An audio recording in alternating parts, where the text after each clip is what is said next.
Bonjour tout le monde, il est 9 heures, c'est le moment du réveil poétique. Hello! Salut Céline, bonjour, ça va et toi? Nickel, tu m'entends bien?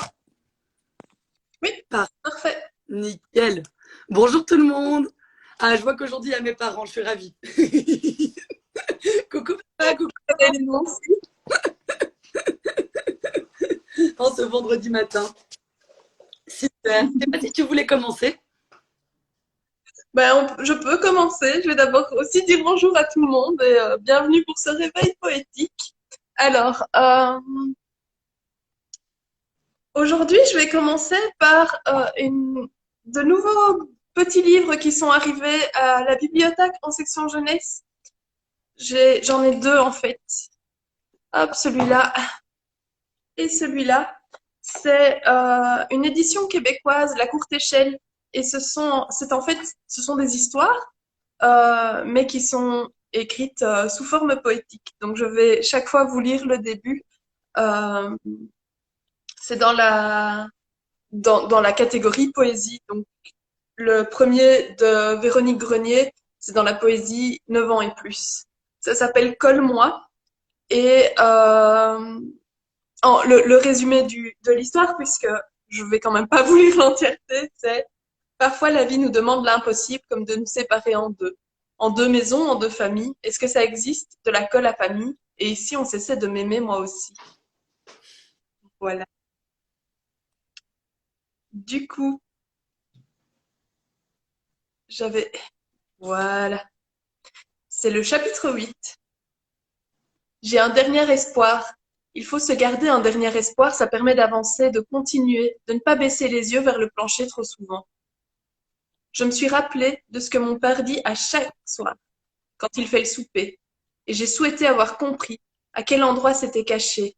Les parents mettent de l'amour dans le manger. C'est toujours ça l'ingrédient secret. Alors j'ai cherché vraiment fort, et je n'ai pas de l'amour dans mon garde-manger, ni dans celui de ma grand-mère, ni dans celui de mes amis. Ils m'ont aidé à faire l'inventaire. Je pense que c'est un complot. Une manière de faire avaler des affaires. Ça se trouverait à l'épicerie ou au dépanneur. Il y aurait la section amour. On verrait celui qu'on saupoudre, celui qu'on râpe, celui à laisser fondre. Mais ça n'existe pas. Et si l'amour n'est plus sur les photos, ni dans les raccoins du salon, ni dans ma cuisine, peut-être que c'est juste vrai, que c'est juste vrai, que c'est juste vrai, qu'il a disparu. Oh, c'est trop mignon, mais c'est un peu triste, dis donc. Ben oui, l'histoire n'est pas très rigolote, mais j'aimais bien cette recherche de l'ingrédient secret et la recherche de l'amour dans les magasins de nuit et dans les magasins et chez les copains. Donc voilà. À fond. Mais du coup, justement, moi j'ai prévu en fait un réveil poétique où je vais aller pas à pas vers l'amour, comme c'est bientôt la Saint-Valentin. Donc voilà, donc c'est de plus en plus vers l'amour, mais plein de formes d'amour qui vont être célébrées aujourd'hui. Le premier, on peut pas dire qu'il soit vraiment un poème d'amour, il est très court. C'est un poème de Vénus Kourigata, qui est une poétesse d'origine libanaise. Vraiment, c'est très très beau ce qu'elle écrit. Et donc à chaque fois, c'est un titre, un long poème. Donc je vais juste lire le tout début du poème qui s'appelle Miroir transi.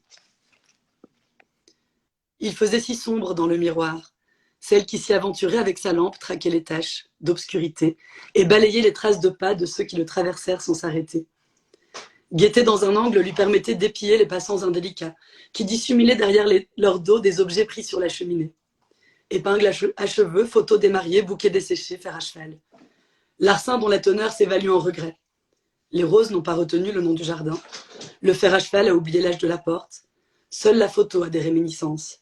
C'est avec l'épingle à cheveux que la femme avait incisé le cœur du marié. Voilà, j'aime beaucoup le côté un peu troublant de ce poème, même si... Oui, c'est pas qu'on puisse dire. Et vive l'amour!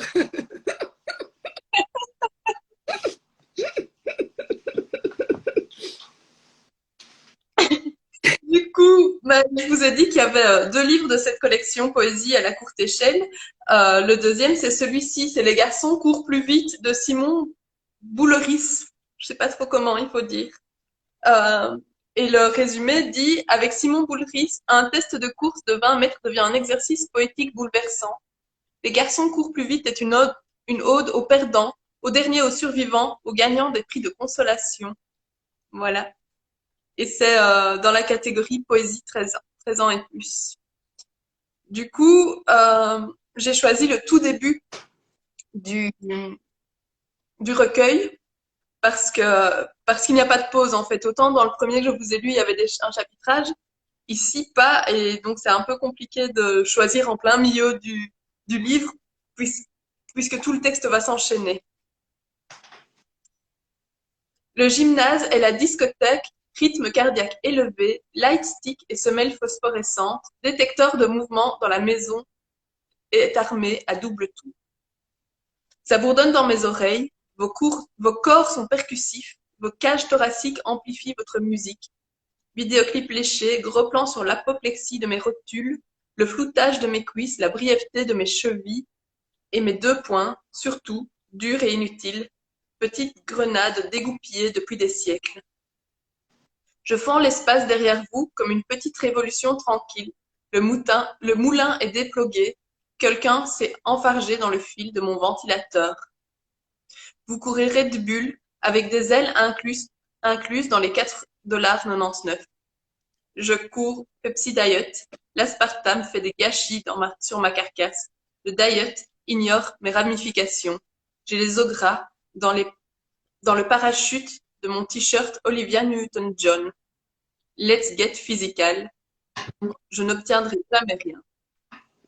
Le professeur d'éducation physique, flamboyant de beauté, short rouge ajusté, cuisse arrogante, sifflet qui tambourine, sternum et pectoraux, voix Sharpie qui laisse des traces sur tout ce que je suis. Nous voulons mesurer votre aptitude physique aérobie, votre vitesse maximale aérobie, votre consommation maximale d'oxygène. Le tableau crache sa mathématique nauséeuse. VMA 1,82V. Il y a une sorte de formule, je voulais. A est l'âge du sujet exprimé en années. V est la vitesse du dernier palier réalisé exprimé en kilomètres/heure. VMA est la vitesse maximale d'aérobie déduite du test de Luc Léger exprimé en kilomètres/heure. V au carré max est la consommation maximale d'oxygène obtenue en laboratoire exprimée en millilitres kilogrammes par minute.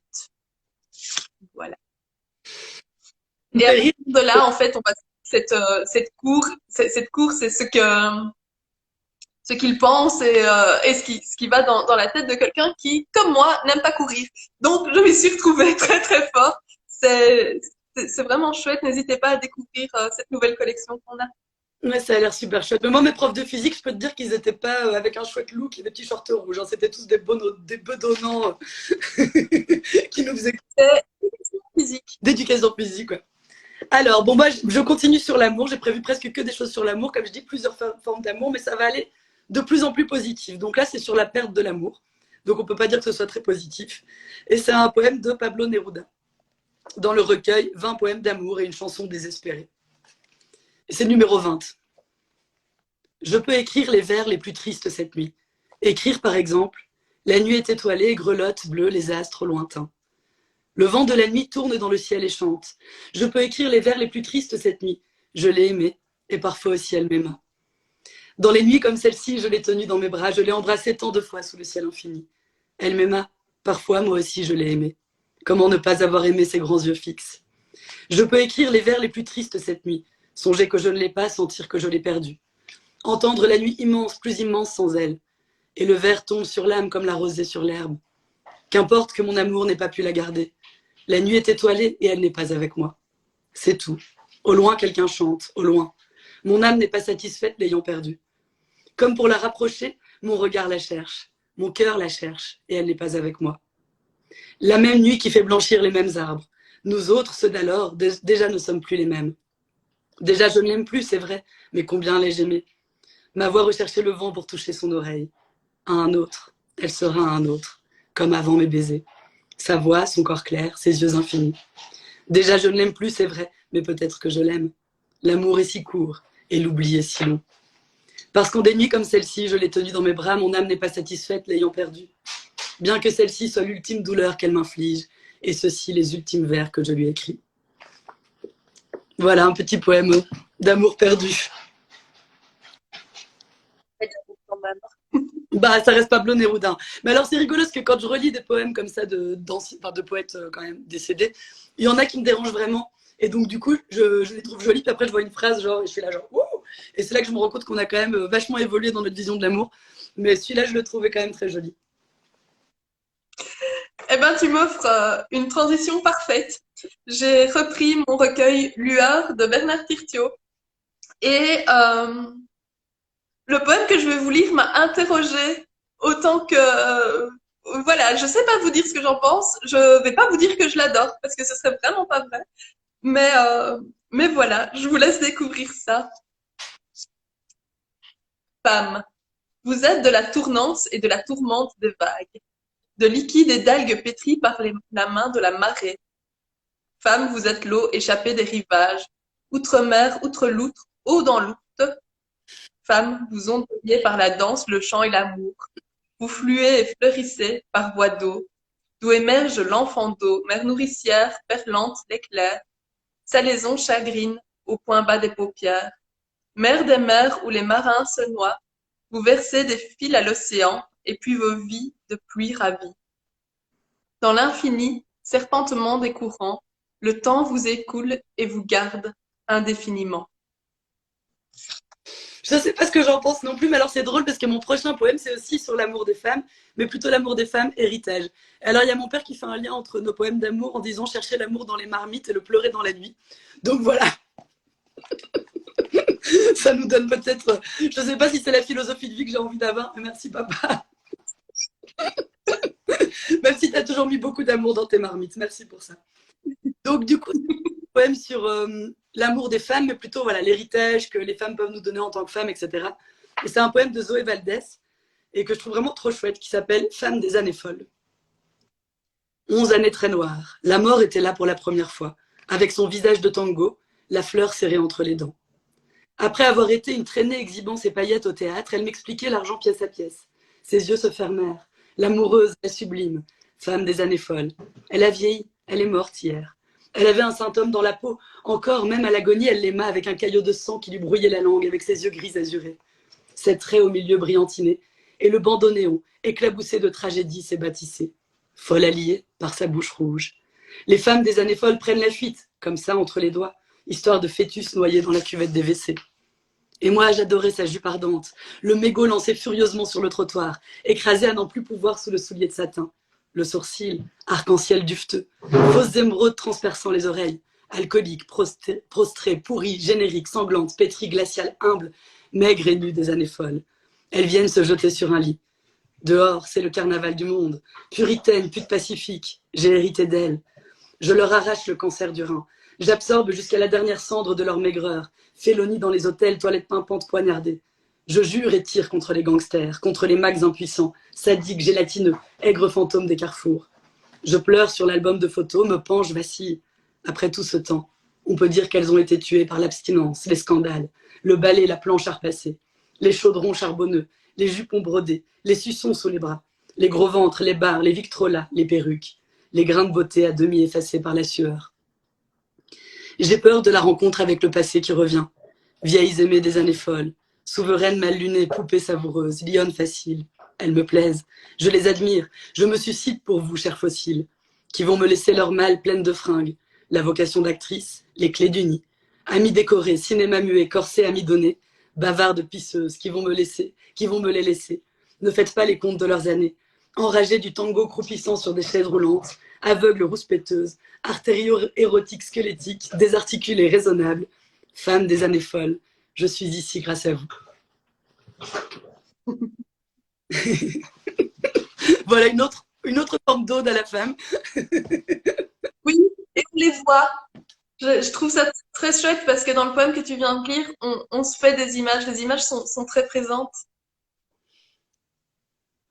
Alors, moi, je vais enchaîner par ah, ce recueil-ci qu'on vient de recevoir. C'est Speed euh, de Gabriel Gauthier.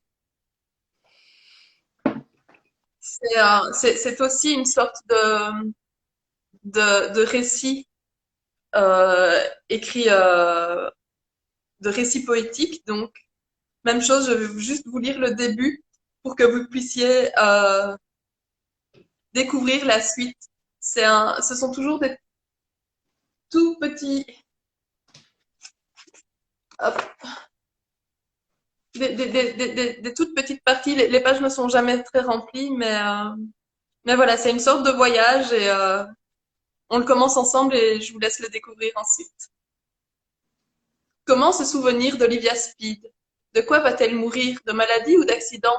Va-t-elle disparaître en mer, en forêt, en montagne? Ce sera difficile de se rappeler le soleil s'incline, la route descend vers la plage, la lumière s'est engloutie, les fenêtres s'éteignent, Olivia sombre dans la solitude, elle s'est enfermée. Il faut qu'elle attende, le ciel scintille, la mer est haute. Dans une heure, ce sera trop tard. Elle reste immobile, elle claque des dents, il faut se réveiller. Elle a un moment de panique, une vague éclate, le courant l'entraîne, elle dévale la colline, puis tourne vers l'ouest et se traîne sur une autoroute. Le ciel est orange, l'obscurité tombe, elle se sent ridicule. Tout le monde lui fait des appels de phare. Elle s'exerce à dire je m'appelle Olivia Speed. Olivia Speed, salut, hello, je m'appelle Olivia Speed. Tout est réellement silencieux et le froid s'est installé. Olivia tremble, elle va crever, le souffle lui manque, l'escalier mène au deuxième étage, l'ascenseur s'arrête, l'ascenseur avec un miroir. Elle se tait, elle regarde sa montre, elle imagine l'appartement, elle se dirige vers la porte, elle sent que tout est possible. Ah oui, en effet, ça s'ouvre sur une phrase intrigante. Ce qui est très particulier dans ce recueil, c'est qu'il n'y a pas du tout de ponctuation. Et même quand le narrateur va à la ligne, c'est pas pour ça que la phrase est finie. Donc même à lire à voix haute, c'est un peu une gageure parce que on ne sait pas où s'arrête une idée, où commence l'autre, et c'est un tout petit peu déstabilisant. Et je trouve que la beauté vient aussi de cette petite écorchure. Voilà. Très joliment dit. Du coup, bah, comme je suis toujours dans l'amour, ça y est, c'est de plus en plus positif, je vous promets. Maintenant, je vais lire un poème d'Aragon. Donc, puisque, bon, voilà, Aragon, quoi. C'est Aragon ou Éluard, de toute façon, quand on parle d'amour pour moi. Mais donc, cette fois, j'ai choisi Aragon. Et c'est dans le Cantique à Elsa, et c'est l'ouverture. Je te touche et je vois ton corps et tu respires. Ce ne sont plus les jours du vivre séparé. C'est toi, tu vas, tu viens et je suis ton empire, pour le meilleur et pour le pire. Et jamais tu ne fis si lointaine à mon gré. Ensemble, nous trouvons au pays des merveilles le plaisir sérieux couleur de l'absolu. Mais lorsque je reviens à nous, que je m'éveille, si je soupire à ton oreille comme des mots d'adieu, tu ne les entends plus. Elle dort longuement, je l'écoute se taire.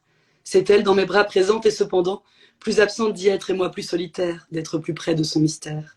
Comme un joueur qui lit au dé le point perdant. Le jour qui semblera l'arracher à l'absence me la rend plus touchante et plus belle que lui. De l'ombre, elle a gardé les parfums et l'essence. Elle est comme un songe d'essence. Le jour qui la ramène est encore une nuit. Buisson quotidien à quoi nous nous griffâmes. La vie aura passé comme un air entêtant. Jamais rassasié de ces yeux qui m'affament. Mon ciel, mon désespoir, ma femme. 13 ans, j'aurais guetté ton silence chantant. Comme le coquillage enregistre la mer. Grisant mon cœur, 13 ans, 13 hivers, 13 étés. J'aurais tremblé 13 ans sur le seuil des chimères. 13 ans d'une peur douce amère. Et 13 ans conjurés de périls inventés. Oh mon enfant, le temps n'est pas à notre taille. Que 1001 nuits sont peu pour des amants. 13 ans, c'est comme un jour et c'est un feu de paille qui brûle à nos pieds maille à maille, le magique tapis de notre isolement.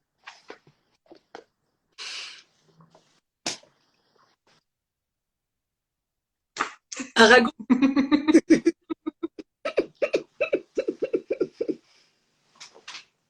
Il n'y a pas de mots.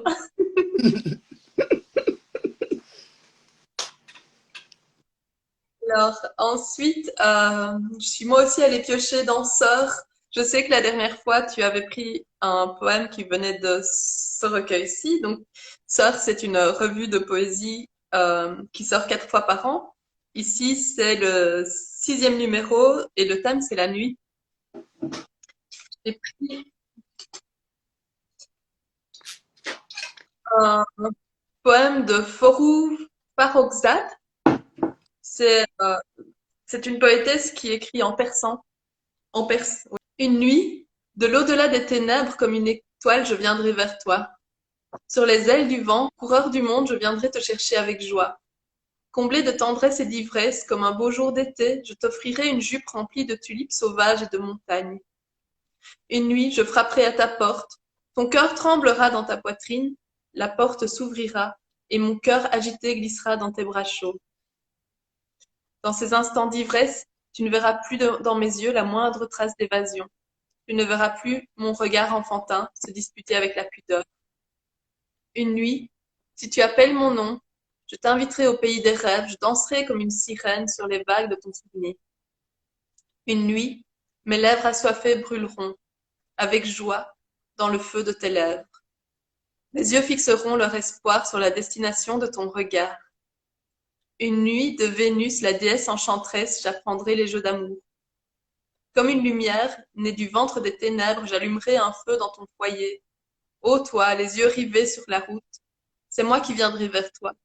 Sur les ailes, au vent coureur du monde, je viendrai te chercher avec joie. Mm. Oh, Moi aussi, je parle. ouais, là c'était très très love love. Trop joli. Mais du coup, alors l'autre poème vraiment amoureux, on va dire que j'ai choisi après ce sera un poème sur l'amour plus en général. C'est un poème de Joël Samby. J'avais déjà parlé, je pense, de son recueil Caillasse. C'est une poétesse slameuse belge qui a publié donc Caillasse à l'arbre de Diane. Et voilà. Et c'est un chouette recueil de poésie avec beaucoup de poésie aussi militante et puis quelques poèmes plus tendres et plus amoureux. Sans dire que la militance n'est pas tendre ou qu'il n'y a pas de tendresse dans la militance, mais voilà. Et donc du coup, c'est un poème qui, alors le titre, il y a une phrase qui est dans une langue que je ne connais pas, qui je pense est une langue africaine, mais je ne sais pas laquelle. Donc ne m'en voulez pas pour la prononciation. Nalingio. Nalingio, je t'aime. N'ouvre jamais ton cœur, m'avait dit la vieille. N'ouvre jamais avant d'avoir arraché les couteaux, les couperets, les aiguilles, les écrous, les seringues, les marteaux et les clous, les agrafes, les punaises, les ciseaux et les pinces, les haches, les cisailles. N'ouvre jamais si tu veux ne connaître de l'amour, ni le bonheur, ni la douleur qui va avec. N'ouvre jamais si tu ne veux rien perdre de ton âme, rien de ta vie, rien de toi. Laisse les autres t'aimer, admire-les, apprécie-les. Tout au plus, invite-les à ta table, dans ton lit, mais laisse-les t'aimer. Ne les aime pas, ne leur ouvre pas, c'est bien mieux assis. La vieille avait-elle raison? Il y a des choses dont on n'hérite pas, en dépit de tous nos efforts. Il y a des choses qui font un doigt d'honneur au gène, à l'héritage, à l'éducation, à la norme. Des choses comme l'instinct de survie, par exemple, comme la capacité à ne pas se foutre dans la merde. Ces choses-là me sont étrangères. Elles ne sont inscrites nulle part dans mon code génétique. Alors je décentre, j'aime comme il m'est interdit d'aimer. J'ouvre mon cœur et j'aime ces êtres qui, paraît-il, sacrilèges, seraient semblables à moi. Serions-nous des clones? Des humanoïdes dont la mécanique enrayée a fait de nous des PD? Et si la vieille avait raison? Il faut croire que la mesure et la prudence ont sauté plus qu'une génération. Car j'aime malgré tout, j'aime au-delà des conventions, j'aime à en perdre l'essence, les règles et la raison. N'ouvre jamais ton cœur, m'avait dit la vieille. Mais tout ce à quoi je parviens, c'est le chaos. Une sorte de séisme qui te tire des larmes des yeux, un dimanche après-midi solitaire. Un magma de questions qui te chauffe lentement le cerveau comme la lave lèche les flancs des montagnes. Il n'y a pas de retour possible. Tes idéaux comme des corps figés, carbonisés. Je t'aime, Nalingio.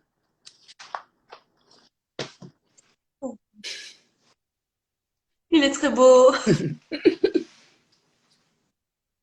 Et si vous ne voulez pas mon avis, mais je vais vous le donner quand même, c'est un mauvais conseil. Aimez seulement. Bah, elle a pas tellement l'air de suivre le conseil, donc ça va. Ça va, mais heureusement, t'imagines C'est clair. quelle vie. C'est trop triste. C'est une vie sans amour. C'était le conseil du cœur d'artichaut. C'est pour vous. C'est trop triste une vie sans amour. Phrase du jour, merci. Oh là là, j'ai une chanson des Inconnus en tête.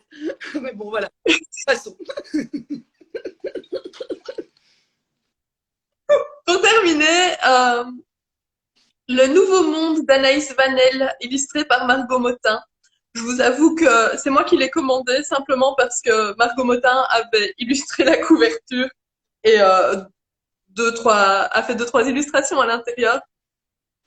Ensuite, je me suis penchée dedans. Voilà. Je trouve ça si beau. J'aime beaucoup le dessin les dessins de Margot Motin. J'ai pas encore tout lu, donc je peux juste vous dire que ce sont des tout petits poèmes, dans ce recueil et je vais vous en partager un. Aujourd'hui, je me souviens des feuilles d'automne rousses sur lesquelles on glisse parfois, ainsi que l'odeur de la terre après la pluie. Au paradis, elle n'en a pas. Pour la trouver, il faut aller là où poussent les fleurs. Trop joli. Ça donne envie de voyager. Oui, et je trouve que c'est un condensé qui est très fort, mais en même temps, ça dit tellement en quelques mots. Alors, bah, pour terminer ce réveil poétique de vendredi, j'avais envie de terminer en fait sur. Donc, c'est pas vraiment un poème, c'est un court texte. Je vous en ai déjà lu du recueil À 5 ans, je suis devenue terre à terre de Jeanne Chéral. Et en fait, j'aime beaucoup parce que ça parle aussi d'amour, mais plutôt de l'amour des gens qu'on aime en général, donc de notre petit gang, etc. Et donc, ça, je trouvais que c'était chouette de terminer là-dessus. Parce que vivre sans amour, en effet, mais il y a plein de formes d'amour. Donc, voilà. Et tout est. Voilà, voilà. Et donc, donc, à chaque fois, elle analyse des mots. Et là, elle va analyser le mot gros. De même que mon grand-père maternel, Pépère Jeannot, nous appelait, mes sœurs et moi, ces petites saloperies avec un amour vrai, j'ai élaboré, pour exprimer mes sentiments profonds avec pudeur, un panel intéressant de petits noms légers. Ainsi, je m'autorise à dire aux personnes aimées que je les aime, puisque la charge émotionnelle de mon message est alors contrebalancée par le petit nom léger. On fait ce qu'on peut. À mes amis les plus proches, je donne volontiers du vieille branche, vieille carne, mon vieux, mon grand, machin ou sorcière. Ils ont accepté cet étrange travers et me le rendent bien. Je passerai rapidement sur le champ lexical de la décomposition corporelle dont nous nous gratifions mutuellement, ma sœur et moi, mais j'y reviendrai. Et ne ferai qu'évoquer l'un des nombreux surnoms dont je couronne mon ami des îles, mon bœuf d'Allon, en référence aux bêtes de Somme. Ah non. Oui, c'est ça, pardon. En référence aux bêtes de Somme allant toujours par deux dans les travaux des champs, en créole réunionnais. Bien. Au dernier palier de cet échafaudage de tendresse, il y a le mot ultime. Le mot qui n'est dit qu'à un seul être, qui ne désigne que lui, et qui n'appartient qu'à la microsphère du binôme formé avec lui. Ça ne rigole pas. Je n'ai jamais été à l'aise avec les mots d'amour, les chéris, les mon cœur, les bébés, les chatons. À la limite, ma bique, ou mon rat. Attention, je ne porte pas de jugement sur l'usage que d'autres en font. C'est vertigineux de beauté d'appeler quelqu'un mon amour, quand on y pense. Ce n'est pas mon penchant naturel, c'est tout. Pour moi, le mot ultime, c'est gros. Et sa réciproque qui m'est attribuée en retour. Pas grosse, non. Gros pareil. C'est plein gros, c'est rond, ça déborde, c'est bref, c'est un tout. C'est le cœur, le corps, la tête, le passé et le futur. Et puis, ça peut toujours inspirer une chanson d'amour originale. Voilà.